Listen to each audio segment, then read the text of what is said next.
ನಮಸ್ತೆ. ಈ ದಿನದ ವಿಶೇಷವನ್ನು ನೋಡೋಣ. ಕೇರಳದ ವಯನಾಡಿನ ದುರ್ಸಂಭವಗಳು ನೋವನ್ನು ಕೊಡುತ್ತದೆ. ಅಲ್ಲಿ ಸೇವೆ ಮಾಡುವ ನಮ್ಮ ಸೋದರರು ನಮ್ಮ ಸಲ್ಯೂಟ್. ಇವತ್ತಿನ ದಿನ ಏಕಾದಶಿ ಇದೆ ಮತ್ತು ದ್ವಾದಶಿ. ಏಕಾದಶಿ ಮಧ್ಯಾಹ್ನ 3:55 ಆ ನಂತರ ದ್ವಾದಶಿ. ರೋಹಿಣಿ ನಕ್ಷತ್ರ ಬೆಳಿಗ್ಗೆ 10:12:25 ಆ ನಂತರ ಮೃಗಶೀರ್ಷ ನಕ್ಷತ್ರ 10:12 ಇವತ್ತು ಕಾರ್ಯಸಿದ್ಧಿಯು ಕಲ್ಯಾಣ ಯೋಗವೂ ಇದೆ. ಹಾಗಾಗಿ ಇದು ಶುಭವಾಗಿದೆ. ಆದರೂ ಕೃಷ್ಣ ಪಕ್ಷ ಅಂದರೆ ಕರುವ ಚಂದ್ರ. ಮೃಗಶೀರ್ಷ ನಕ್ಷತ್ರವಿದೆ, ಆದರೂ ಶುಭವಾಗೇ ಇದೆ. ಕಾರ್ಯಸಿದ್ಧಿಯು ಲಾಭವು ಕೊಡುತ್ತದೆ. ಹಂಗಾಗಿ ಈ ದಿನ ಪೂರ್ತಿ ಚೆನ್ನಾಗಿದೆ. ರೋಹಿಣಿ ನಕ್ಷತ್ರ ಇರುವವರೆಗೂ ಮನುಷ್ಯ ಗಣ ಅಂದರೆ ಮಾನುಷೀಯ ಗಣ, ಮೃಗಶೀರ್ಷ ನಕ್ಷತ್ರ ಇರುವವರೆಗೂ ದೇವಗಣ. ಈ ದಿನ ಪೂರ್ತಿ ಶುಭಕರವಾಗಿರೋದರಿಂದ ಒಳ್ಳೆಯ ಕಾರ್ಯಗಳನ್ನು ಮಾಡಬಹುದು. ಒಂದೇ ಒಂದು ತೊಂದರೆ, ಕೃಷ್ಣ ಪಕ್ಷ ಅಷ್ಟೇ. ಅದರಲ್ಲೂ ಏಕಾದಶಿ ಬಂದುಬಿಡ್ತು, ದ್ವಾದಶಿ ಬಂದುಬಿಡ್ತು. ನೆಕ್ಸ್ಟ್ ಬರೋದು ತ್ರಯೋದಶಿ, ಚತುರ್ದಶಿ ಅಂತ. ಆದ್ದರಿಂದ ಅಮಾವಾಸ್ಯೆ ಹತ್ತಿರದಲ್ಲಿಟ್ಕೊಂಡು ಮುಹೂರ್ತ ಕಾರ್ಯಗಳು ಅಂದರೆ ಮದುವೆ ಮುಂತಾದ ಶುಭ ಕಾರ್ಯಗಳನ್ನು ಮಾಡುವಂತಿಲ್ಲ. ಆದರೂ ಒಳ್ಳೆಯ ಕಾರ್ಯಗಳನ್ನ ಮಾಡೋಕ್ಕೆ ಖಂಡಿತವಾಗಿಯೂ ಅಡ್ಡಿ ಇಲ್ಲ. ಇವತ್ತಿನ ಸೂರ್ಯೋದಯ 6:05, ಸೂರ್ಯ ಅಸ್ತಮನ ಸಂಜೆ 6:47. ನಾವು ಹೇಳಿದಂತೆ ಏಕಾದಶಿ ರೋಹಿಣಿ ನಕ್ಷತ್ರ ಇದು ಕೂಡಿ ಇರುತ್ತದೆ. ರೋಹಿಣಿ ನಕ್ಷತ್ರ ಆದ ಮೇಲೇನೂ ಏಕಾದಶಿ ಇರುತ್ತದೆ. ಮತ್ತು ಏಕಾದಶಿಯು ಮೃಗಶೀರ್ಷ ನಕ್ಷತ್ರವು ಕೂಡಿ ಬಂದಿದೆ. ಆದ್ದರಿಂದ ಶುಭಕರವಾಗಿದೆ. ಇವತ್ತಿನ ರಾಶಿ ಮತ್ತು ನಕ್ಷತ್ರ ಪಾದಗಳನ್ನು ನೋಡೋಣ.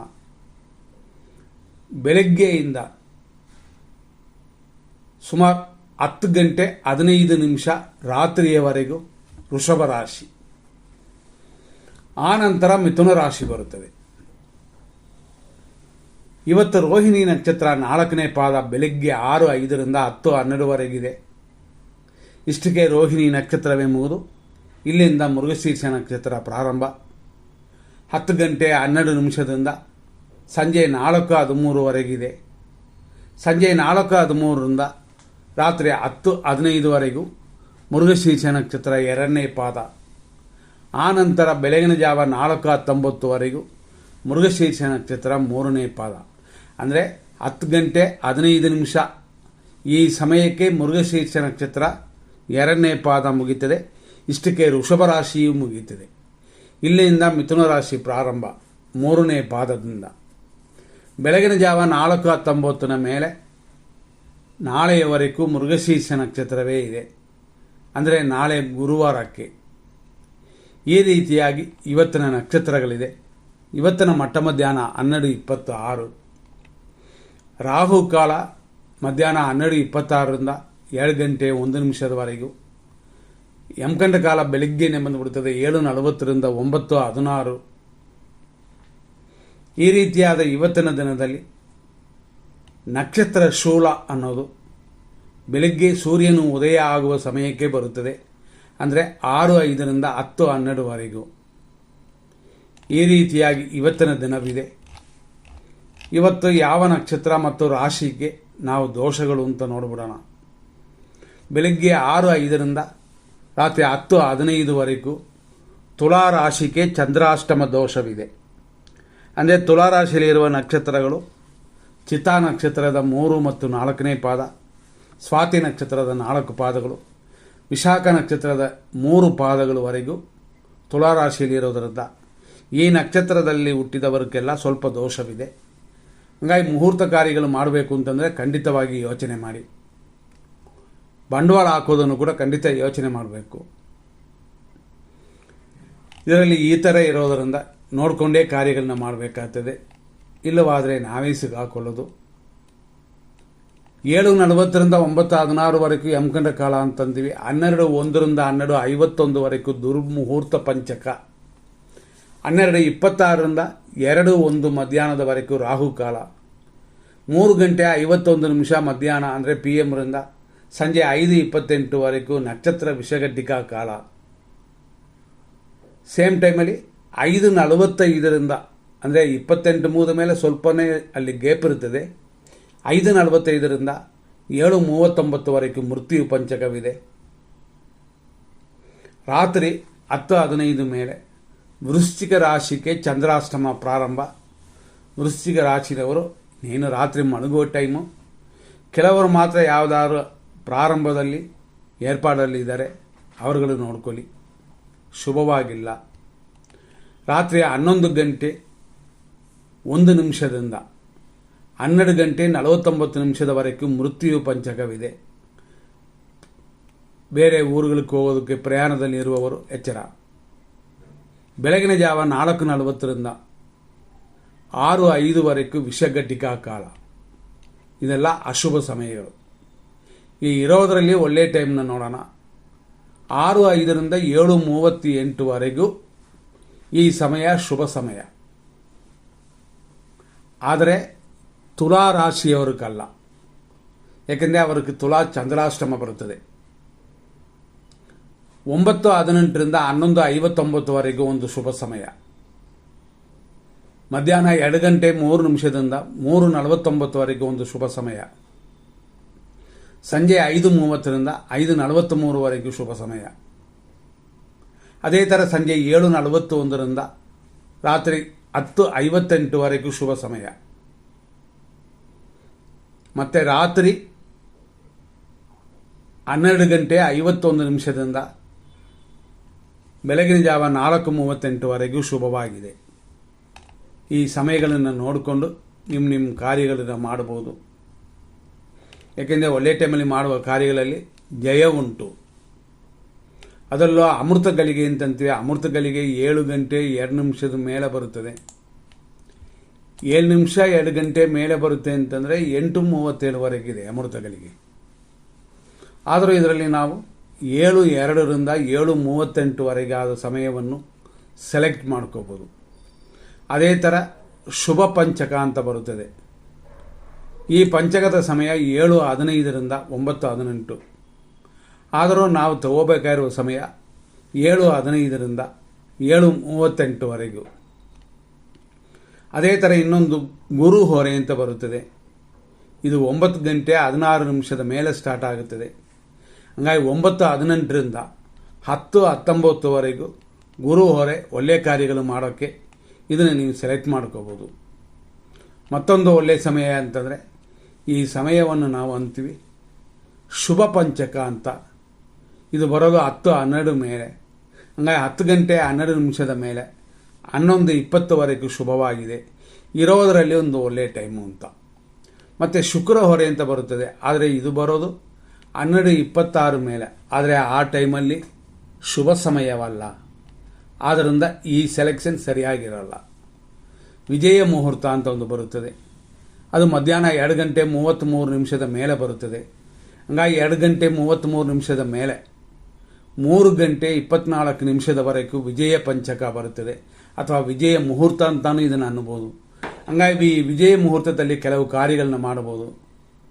ವಾದ ವಿವಾದಗಳಿಗೆ, ಸಭೆಯಲ್ಲಿ ಮಾತಾಡೋದಕ್ಕೆ, ಅಂದರೆ ವೇದಿಕೆಯಲ್ಲಿ ಮಾತಾಡೋದಕ್ಕೆ, ಇದಕ್ಕೆಲ್ಲ ಉಪಯೋಗ ಆಗುವ ಸಮಯವಿದು. ಇದನ್ನು ಸರಿಯಾಗಿ ನೀವು ಉಪಯೋಗಿಸ್ಕೋಬೋದು. ಮತ್ತು ಸಂಜೆ ಬರುತ್ತದೆ ಮತ್ತೊಂದು ಗುರು ಹೊರೆ. ಆದರೆ ಇದು ಬರೋದು ಸಂಜೆ 4:40 ಬರೋದು. ಆದರೂ 5:43 ಇದೆ. ಇದರಲ್ಲಿ ಒಳ್ಳೆಯ ಟೈಮು ಅಂತ ನಾವು ಸೆಲೆಕ್ಟ್ ಮಾಡ್ಕೋಬೇಕಾಗಿರುವ ಸಮಯ 5:30 ಮೇಲೆ 5:43 ಗುರು ಹೊರೆಯಲ್ಲಿ ಇದು ಒಂದು ಶುಭ ಸಮಯ. ಇದನ್ನು ಸರಿಯಾಗಿ ಇಟ್ಕೊಳ್ಳಿ. ಮತ್ತು ರಾತ್ರಿಯಲ್ಲಿ ಬರೋದು ಅಂದರೆ ಸಂಜೆ ಅಂತ ಇಟ್ಕೊಳ್ಳಿ 7:40 ಮೇಲೆ ಒಂದು ಸಮಯ ಸ್ಟಾರ್ಟ್ ಆಗುತ್ತೆ ಶುಕ್ರ ಹೊರೆಯಲ್ಲಿ. ಆದರೂ 7:41 8:40 ಶುಕ್ರ ಹೊರೆ ಶುಭ ಸಮಯ. ಲಕ್ಷ್ಮೀ ಪೂಜೆ ಮಾಡ್ಬೋದು, ಶುಕ್ರ ಶಾಂತಿ ಮಾಡ್ಬೋದು. ಇದನ್ನು ಸರಿಯಾಗಿ ಉಪಯೋಗಿಸ್ಕೊಳ್ಳಿ. ಇನ್ನೊಂದು ಸಮಯ ಅಮೃತಗಳಿಗೆ. ಈ ಸಮಯ ಬರೋದು ರಾತ್ರಿ 8:12 ಮೇಲೆ ಬರುತ್ತದೆ. ಹಂಗಾಗಿ 8:12 ರಾತ್ರಿ 9:36 ಒಂದು ಒಳ್ಳೆಯ ಸಮಯ. ಇಲ್ಲಿಯವರೆಗೂ ಇಷ್ಟು ವಿಷಯಗಳನ್ನ ನೋಡಿದ್ವಿ. ಮುಂದೆ ನಾವು ಹೋಗೋಣ ಯಾವ ನಕ್ಷತ್ರಕ್ಕೆ ಯಾವ ರಾಶಿಗೆ ಚೆನ್ನಾಗಿರುತ್ತೆ ಅಂತ. ಇದು ತಾರಾ ಮತ್ತು ಚಂದ್ರಬಲ ಅಂತಂತೀವಿ. ಅದರಲ್ಲಿ ನೋಡಿ ಕೆಲವು ಅಂಶಗಳನ್ನ ನೋಡ್ಕೊಳ್ಳೋಣ ಯಾರಿಗೂ ಒಳ್ಳೆಯ ಸಮಯ ಅಂತ. ಈಗ ತಾರಾ ಮತ್ತು ಚಂದ್ರಬಲ ನೋಡೋಣ. ಅಶ್ವಿನಿ ನಕ್ಷತ್ರ ಮೇಷರಾಶಿಯವರಿಗೆ ಬೆಳಗ್ಗೆ 10-12ವರೆಗೂ ಕ್ಷೇಮವು, ಸ್ವಲ್ಪ ಹಣಕಾಸು ವಿಷಯದಲ್ಲಿ ಎಚ್ಚರ. ಆಮೇಲೆ ರಾತ್ರಿಯ 10 ಗಂಟೆ 15 ನಿಮಿಷದವರೆಗೂ ಶುಭವಾಗಿಲ್ಲ, ಎಚ್ಚರವಾಗಿರಿ. ಅನಾನುಕೂಲವೇ ಇದೆ, ಕಳ್ಕೊಳ್ಳುವಂಥದ್ದು ಇರುತ್ತದೆ. ಆರೋಗ್ಯದಲ್ಲೂ ಗಮನ ಕೊಡಬೇಕು. ಹುಷಾರಾಗಿದ್ದರೆ ಯಾವುದೂ ದೋಷವಲ್ಲ, ಎಚ್ಚರ. ಭರಣಿ ನಕ್ಷತ್ರ ಮೇಷರಾಶಿ, ನಿಮಗೆ ಈ ದಿನದಲ್ಲಿ 10-12ವರೆಗೂ ವಿಪತ್ತಿದೆ, ಧನಹಾನಿ ಇದೆ. ಶುಭ ದಿನವಾಗಿ ಕಾಣಿಸಲಿಲ್ಲ, ಅಂದರೆ ಶುಭ ಸಮಯವಾಗಿ ಕಾಣಿಸಲಿಲ್ಲ. ಆನಂತರ 10-12 ಮೇಲೆ ಕ್ಷೇಮವಿದೆ, ಆದರೆ ಧನಹಾನಿ ಅಂತೂ ಇದ್ದೇ ಇದೆ, ಎಚ್ಚರ.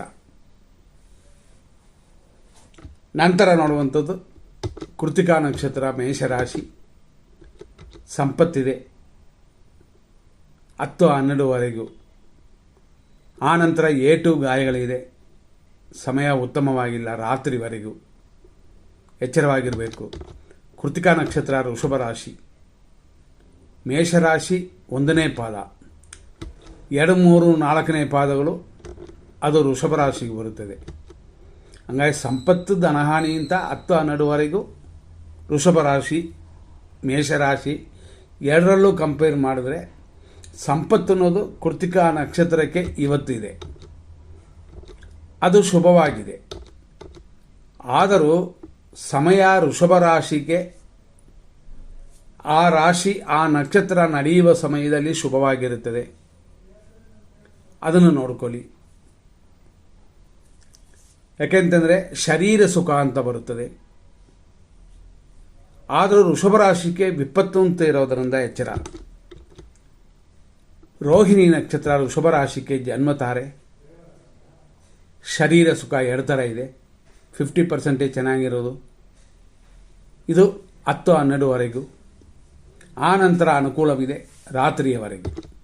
ಮೃಗಶೀರ್ಷ ನಕ್ಷತ್ರ ವೃಷಭ ರಾಶಿ, ಇದರಲ್ಲಿ ವೃಷಭ ರಾಶಿ ಅಂತಂದರೆ ಪಾದಗಳ ಮೇಲೆ ವ್ಯತ್ಯಾಸ ಬರುತ್ತದೆ. ಮೃಗಶೀರ್ಷದಲ್ಲಿ ವೃಷಭ ರಾಶಿಗೆ ಪರಮ ಮಿತ್ರಧಾರೆಯಾಗಿ ಶರೀರ ಸುಖವುಳ್ಳದಾಗಿ 10-12ವರೆಗಿದೆ. ಆ ನಂತರ ಜನ್ಮತಾರೆಯಾಗಿ ಬರೋದರಿಂದ ಖಂಡಿತ ಪರಿಹಾರ ಮಾಡ್ಕೋಬೇಕು. ಮೃಗಶೀರ್ಷ ನಕ್ಷತ್ರ ಮಿಥುನ ರಾಶಿ, ಪರಮ ಮಿತ್ರಧಾರೆ ವ್ಯಯ 2 ಕೂಡಿ ಬರುತ್ತದೆ. ಇದು 10-12ವರೆಗೂ. 10-12ವರೆಗೂ ಚೆನ್ನಾಗಿದೆ. ಆಮೇಲೆ ಖಂಡಿತ ಯೋಚನೆ ಮಾಡಬೇಕು. ಆರುದ್ರ ನಕ್ಷತ್ರ ಮಿಥುನ ರಾಶಿ, ಮಿತ್ರಧಾರೆಯು ಧನ ವ್ಯಯವೂ ಇದೆ 10-12ವರೆಗೂ. ಆಮೇಲೆ ಇನ್ನೂ ಚೆನ್ನಾಗಿದೆ, ಆದರೂ ವ್ಯಯಗಳನ್ನು ಕಡಿಮೆ ಮಾಡಿಕೊಳ್ಳಿ. ಪುನರ್ವಸು ನಕ್ಷತ್ರ ಮಿಥುನ ರಾಶಿ 1, 2, 3 ಪಾದಗಳು ಖಂಡಿತವಾಗಿ ಟೆನ್ಷನ್ ಉಂಟು, ಧನ ವ್ಯಯ ಉಂಟು, ಗಮನ ಕೊಡಿ 10-12ವರೆಗೂ. ಆ ನಂತರ ಪರವಾಗಿಲ್ಲ. ಪುನರ್ವಸು ನಕ್ಷತ್ರ ಕರ್ಕಾಟಕ ರಾಶಿ 4ನೇ ಪಾದ, ಖಂಡಿತವಾಗಿಯೂ 10-12 ಮೇಲೆ ಪರವಾಗಿಲ್ಲ, ಚೆನ್ನಾಗಿದೆ. ಪುಷ್ಯ ನಕ್ಷತ್ರ ಕರ್ಕಾಟಕ ರಾಶಿ, ಖಂಡಿತವಾಗಿ ಅನುಕೂಲವಿದೆ, ಇಷ್ಟಾರ್ಥ ಸಿದ್ಧಿಯೂ ಇದೆ 10-12ವರೆಗೂ. ಆ ನಂತರ ಸ್ವಲ್ಪ ತೊಂದರೆ ಇದೆ, ಎಚ್ಚರ. ಆಶ್ಲೇಷ ನಕ್ಷತ್ರ ಕರ್ಕಾಟಕ ರಾಶಿ, ಪ್ರತ್ಯೇಕ್ತಾರೆ ಅಂದರೆ ಅನಾನುಕೂಲ 10-12ವರೆಗೂ. ಆ ನಂತರ ಶುಭಕರವಾಗಿದೆ, ಕೆಲವು ಕಾರ್ಯಗಳನ್ನು ಮಾಡಬಹುದು. ಮಕ ನಕ್ಷತ್ರ ಸಿಂಹರಾಶಿ, ಕ್ಷೇಮ, ಕೆಲಸ ಕಾರ್ಯದಲ್ಲಿ ಅಭಿವೃದ್ಧಿ ಇದೆಲ್ಲ ಉಂಟು 10-12ವರೆಗೂ. ಆ ನಂತರ ಸ್ವಲ್ಪ ಯೋಚನೆ ಮಾಡಬೇಕು, ನಿಧಾನವಾಗಿ ನಡ್ಕೊಳ್ಳಿ. ಪುಬ್ಬ ನಕ್ಷತ್ರ ಸಿಂಹರಾಶಿ, ಇವತ್ತಿನ ದಿನ ಪ್ರಕಾರ ವಿಪತ್ತು ಉಂಟು 10-12ವರೆಗೂ. ಗಾಡಿಗಳಲ್ಲಿ ಹುಷಾರಾಗಿ ಹೋಗಿ, ಆದರೆ ಕೆಲಸ ಕಾರ್ಯಗಳಿಗೆ ತೊಂದರೆ ಇಲ್ಲ. ಆ ನಂತರ 10-12 ಮೇಲೆ ಕ್ಷೇಮವು, ಕೆಲಸ ಕಾರ್ಯಗಳ ಅಭಿವೃದ್ಧಿಯು ಶುಭವಾಗಿದೆ ಇವತ್ತು. ಉತ್ತರ ನಕ್ಷತ್ರ ಸಿಂಹರಾಶಿ 1ನೇ ಪಾದ, ಸಂಪತ್ತು ಅಂದರೆ ವರಮಾನ ಹೆಚ್ಚಾಗುತ್ತದೆ, ಕೆಲಸ ಕಾರ್ಯಗಳೆಲ್ಲ ಅಭಿವೃದ್ಧಿ ಉಂಟು. ಇದು 10-12ವರೆಗೆ ಮಾತ್ರನೇ. ಆಮೇಲೆ ಸಮಯ ಉತ್ತಮವಾಗಿಲ್ಲ, ನೋಡ್ಕೊಳ್ಳಿ. ಉತ್ತರ ನಕ್ಷತ್ರ ಕನ್ಯಾ ರಾಶಿ, 2, 3, 4ನೇ ಪಾದಗಳು ಸಂಪತ್ತು ಉಂಟು. ಕಾರ್ಯಗಳಲ್ಲಿ ಸ್ವಲ್ಪ ಅಡೆತಡೆ ಇರುತ್ತದೆ. ವಿನಾಯಕನ ಪೂಜೆ ಮಾಡಿಕೊಳ್ಳಿ. ಆನಂತರ 10, 12 ಮೇಲೆ ಸಮಯ ಚೆನ್ನಾಗಿಲ್ಲ, ಗಮನ ಕೊಡಲೇಬೇಕು. ಹಸ್ತ ನಕ್ಷತ್ರ, ಕನ್ಯಾ ರಾಶಿ, ಜನ್ಮತಾರೆ, ಕಾರ್ಯತರೆ 10, 12 ಮೇಲೇ ನಿಮ್ಗೆ ಶುಭವಾಗಿರೋದು. ಆದ್ದರಿಂದ ಬೆಳಿಗ್ಗೆ ಎದ್ದ ತಕ್ಷಣ ಸೂರ್ಯ ನಮಸ್ಕಾರ ಮಾಡಿಕೊಳ್ಳಿ. ನಂತರ ನೋಡುವಂಥದ್ದು ಚಿತ್ತಾ ನಕ್ಷತ್ರ, ಕನ್ಯಾ ರಾಶಿ, 1 ಮತ್ತು 2ನೇ ಪಾದಗಳು ಪರಮ ಮಿತ್ರಧಾರೆಯಾಗಿ ಕಾರ್ಯಗಳಲ್ಲಿ ಸ್ವಲ್ಪ ಅಡೆತಡೆ ಇರುತ್ತದೆ ಅಷ್ಟೇ. ಇದು 10, 12ವರೆಗೂ. ಆನಂತರ ಅಷ್ಟೊಂದು ಶುಭವಾಗಿಲ್ಲ. ಇನ್ನೊಂದು ದಿನ ನೋಡಿಕೊಳ್ಳೋಣ. ಚಿತ್ತಾ ನಕ್ಷತ್ರ, ತುಲಾ ರಾಶಿ, ನಿಮಗೆ ಈ ದಿನದಲ್ಲಿ ಪರಮ ಮಿತ್ರಧಾರೆ ಇದೆ. ಆದ್ದರಿಂದ 10, 12ವರೆಗೂ ಚೆನ್ನಾಗಿರುತ್ತದೆ. ಆಮೇಲೆ ಸಮಯ ಅಷ್ಟೊಂದು ಚೆನ್ನಾಗಿಲ್ಲ, ಗಮನ ಕೊಡಿ. ಸ್ವಾತಿ ನಕ್ಷತ್ರ, ತುಲಾ ರಾಶಿ, ಮಿತ್ರಧಾರೆ ಇದೆ, ರೋಗವೃದ್ಧಿಯೂ ಇದೆ. ಊಟದಲ್ಲಿ ಮೇಂಟೈನ್ ಮಾಡ್ಕೋಬೇಕು. ಇವತ್ತು ಪೂರ್ತಿ ಹಾಗೆ ಇದೆ. ಒಂದು ಕಡೆ ಚೆನ್ನಾಗಿದ್ದರೂ ಆರೋಗ್ಯದ ವಿಷಯ ಮಾತ್ರ ಗಮನ. ವಿಶಾಖ ನಕ್ಷತ್ರ, ತುಲಾ ರಾಶಿ, 1, 2, 3 ಪಾದಗಳು 10, 12 ಮೇಲೇನೆ ನಿಮಗೆ ಪರವಾಗಿಲ್ಲ ಅಂತ ಹೇಳ್ಬೋದು. ಅಲ್ಲಿಯವರೆಗೂ ಅಷ್ಟೊಂದು ಶುಭಕರವಾಗಿಲ್ಲ, ಗಮನ ಕೊಡಿ. ವಿಶಾಖ ನಕ್ಷತ್ರ, ವೃಶ್ಚಿಕ ರಾಶಿ, 10, 12 ಮೇಲೆ ಶುಭವಾಗಿದೆ. ಮಿತ್ರಧಾರೆ ಇದೆ. ಮಿತ್ರರಿಂದಲೂ ಪರರಿಂದಲೂ ಅನುಕೂಲ ಪಡ್ಕೊಂಡು ನಿಮ್ಮ ಕಾರ್ಯಗಳನ್ನು ಮುಂದುವರಿಸಿ. ಅನುರಾಧ ನಕ್ಷತ್ರ, ವೃಶ್ಚಿಕ ರಾಶಿ, ಅನುಕೂಲ, ಸುಖ, ಅಭಿವೃದ್ಧಿ ಎಲ್ಲ ಕೂಡಿ ಬಂದಿರುವಂಥ ಸಮಯವಿದು. ಇದು 10, 12ವರೆಗೂ. ಆಮೇಲೆ ಶುಭವಾಗಿಲ್ಲ, ಟೆನ್ಷನ್ ಇರುತ್ತದೆ. BP ಮಾತ್ರೆಯನ್ನು ಸರಿಯಾಗಿ ತಗೊಳ್ಳಿ. ಜ್ಯೇಷ್ಠ ನಕ್ಷತ್ರ, ವೃಶ್ಚಿಕ ರಾಶಿ, ಖಂಡಿತವಾಗಿ 10, 12 ಮೇಲೆ ಶುಭವಾಗಿದೆ. ಅಲ್ಲಿಯವರೆಗೂ ಸರಿಯಾಗಿಲ್ಲ. ಮೂಲ ನಕ್ಷತ್ರ, ಧನುಸು ರಾಶಿ, ಆರೋಗ್ಯವಿದೆ, ಶತ್ರುನಾಶವಿದೆ. ಆದ್ದರಿಂದ 10, 12ವರೆಗೂ ಕೆಲವು ಕಾರ್ಯಗಳನ್ನ ಮಾಡ್ಕೋಬೋದು. ಆಮೇಲೆ ಯೋಚನೆ ಮಾಡಿ. ಪೂರ್ವಾಷಾಢ ನಕ್ಷತ್ರ, ಧನುಸು ರಾಶಿ, ಖಂಡಿತ ವಿಪತ್ತು ಉಂಟು. ಆದ್ದರಿಂದ ಗಾಡಿಗಳಲ್ಲಿ ಹುಷಾರಾಗಿರಿ. ಮಳೆ ಬಿದ್ದಿದೆ. ಸೀನಿಯರ್ ಸಿಟಿಸನ್ ಸ್ವಲ್ಪ ಕೇರ್ ತಗೊಳ್ಳಿ. 10, 12 ಮೇಲೆ ಖಂಡಿತ ಪರವಾಗಿಲ್ಲ. ಉತ್ತರಾಷಾಢ ನಕ್ಷತ್ರ, ಧನುಸು ರಾಶಿ, ಯಾಕೆಂದರೆ ಧನುಸು ರಾಶಿಯಲ್ಲಿ 1ನೇ ಪಾದ ಮಾತ್ರ ಇರುತ್ತದೆ. ನಿಮಗೆ ಈ ದಿನದಲ್ಲಿ ಸಂಪತ್ತು ಉಂಟು, ಅಂದರೆ ವರಮಾನ ಉಂಟು, ಶತ್ರುನಾಶವಿದೆ. 10, 12ವರೆಗೂ ಶುಭವಾಗಿದೆ. ಆ ನಂತರ ವಿಪತ್ತು ಅಂದರೆ ಏಟು ಗಾಯಗಳಾಗುವಂಥ ದಿನವಿದು. ಎಚ್ಚರವಾಗಿರಬೇಕಾಗ್ತದೆ. ಉತ್ತರಾಷಾಢ ನಕ್ಷತ್ರ, ಮಕರ ರಾಶಿ, ಸಂಪತ್ತು, ಸ್ವಲ್ಪ ಕಾರ್ಯ ವಿಘ್ನಗಳೆಲ್ಲ ಇದೆ. ಆದರೆ ಹಣಕಾಸಿನ ತೊಂದರೆಗಳಿಲ್ಲ. ಆದರೆ 10, 12 ಮೇಲೆ ಶುಭವಾಗಿಲ್ಲ. ಶ್ರವಣ ನಕ್ಷತ್ರ, ಮಕರ ರಾಶಿ, ಜನ್ಮತಾರೆ, ಕಾರ್ಯ ವಿಘ್ನಗಳು ಉಂಟು. ಇವತ್ತು ಅಷ್ಟೊಂದು ಶುಭವಾಗಿಲ್ಲ 10, 12ವರೆಗೂ. 10, 12 ಮೇಲೆ ಶುಭಕರವಾಗಿದೆ. ಅನುಕೂಲವು ಬಂದು ಸೇರುತ್ತದೆ. ಧನಿಷ್ಠ ನಕ್ಷತ್ರ, ಮಕರ ರಾಶಿ, ಪರಮಮಿತ್ರ ತಾರೆಯಾಗಿ ಸ್ವಲ್ಪ ಕಾರ್ಯ ವಿಘ್ನಗಳು 10, 12ವರೆಗೂ. ಆಮೇಲೆ ಸರಿಯಾಗಿಲ್ಲ. ಹಾಗಾಗಿ ಯಾವುದೇ ಮಾಡೋದಾದರೂ 10, 12 ಗಂಟೆ ಅಷ್ಟುವರೆಗೆ ಮಾತ್ರನೇ ಶುಭಕರವಾಗಿದೆ. ಧನಿಷ್ಠ ನಕ್ಷತ್ರ, ಕುಂಭರಾಶಿ, ಪರಮಮಿತ್ರ ತಾರೆ, ರೋಗ ಭಯವೆಲ್ಲ ಉಂಟು, ಗಮನ ಕೊಡಿ. ಆದರೂ ಪರರಿಂದ, ಗುರುಗಳ ಆಶೀರ್ವಾದದಿಂದ ನಿಮ್ಮ ದೋಷವೆಲ್ಲ ದೂರವಾಗುತ್ತದೆ. ಶತಭಿಷ ನಕ್ಷತ್ರ, ಕುಂಭರಾಶಿ, ಮಿತ್ರಧಾರೆ, ಇವತ್ತು ಮಧ್ಯಾಹ್ನ ಅಷ್ಟುವರೆಗೂ ಶುಭವಾಗಿದೆ. ಆಮೇಲೆ ರೋಗ ಭಯ ಉಂಟು, ಆದರೆ ಪರಮ ಮಿತ್ರಧಾರೆ ಇದೆ. ಪೂರ್ವ ಭಾದ್ರಪದ ನಕ್ಷತ್ರ, ಕುಂಭರಾಶಿ, ಟೆನ್ಷನ್ ಇದೆ. 10, 12 ಮೇಲೆ ಪರವಾಗಿಲ್ಲ. ಆರೋಗ್ಯದಲ್ಲಿ ಗಮನ ಕೊಡಿ.